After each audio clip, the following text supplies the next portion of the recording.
Hi, I'm Joan Lok. In my next Sumi-e workshop, I will be talking about how to draw cloud and mist for our Sumi-e landscape. As we know, clouds and mist are very important in Sumi-e landscape. It is the clouds, the white space that divide and differentiate the foreground with the midground and the background.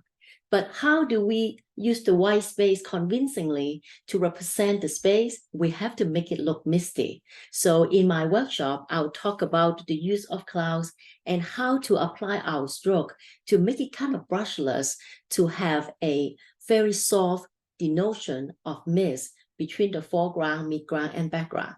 On top of that, beside mist, we can also use cloud to represent different kind of cloud formation.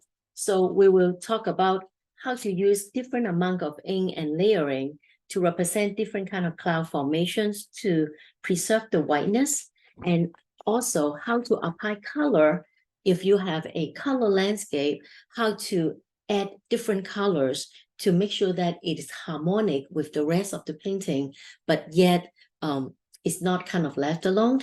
And besides that, clouds are also used to depict the bottom of a waterfall. So we will also include how to represent the mist and clouds from at the bottom of the waterfall with the similar technique. So I hope you can join me in a workshop that focus on working on clouds and mist.